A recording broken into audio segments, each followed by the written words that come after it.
ఈ విషయం చెప్తున్నానంటే నా జీవితంలో ఇది 9వసారి నేను ఎమ్మెల్యే. ఈ రాష్ట్రంలో తెలుగు జాతిలో నాకు వచ్చిన అవకాశాలు ఏ నాయకుడికి రాలేదు.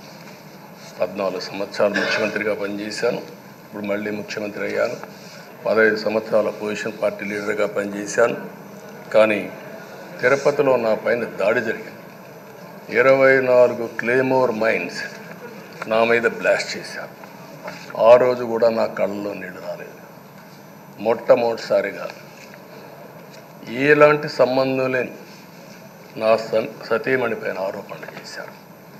ఆ ఒక్కరిపైన కాదు, ఈ రాష్ట్రంలో ఆడపడుతులందరిపైన, గౌరవంగా బ్రతికే ఆడబిడ్డలందరినీ అవమానం చేయడం, సోషల్ మీడియాలో పెట్టడం, క్యారెక్టర్ అసాసినేషన్ చేయడం, ఇలాంటి చాలా సంఘటనలు జరిగాయి.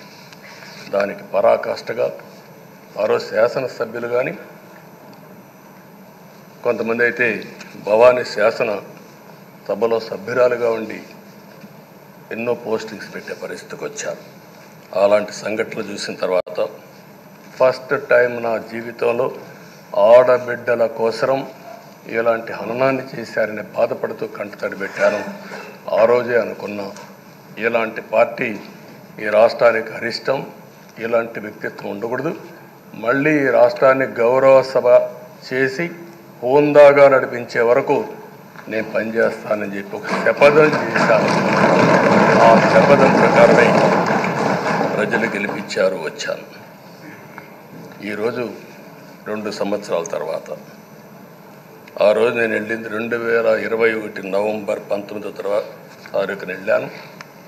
నిన్న మీ అందరి ఆశీస్సులతో, ప్రజలందరి యొక్క ఆమోదంతో ఈ సభలోకి ఎంటర్ అయ్యాం. నాకు జరిగిన అవమానం కానీ, ఆడబిడ్డలకు జరిగిన అవమానం కానీ భవిష్యత్తులో ఎవరికీ జరగకుండా కాపాడే బాధ్యత ఈ అసెంబ్లీ తీసుకోవాలని అందరినీ కోరుకుంటున్నాను. నా గౌరవాన్ని కాపాడిన ప్రజానీకానికి మరొకసారి మనస్ఫూర్తిగా ధన్యవాదాలు, అభినందనలు. నా జీవితాంతం రుణపడి ఉంటా. మళ్ళీ నాకు జన్మనంటే తెలుగువాడుగా పుట్టాలని, తెలుగు గడ్డ రుణం తీసుకోవాలని నా ఆకాంక్ష.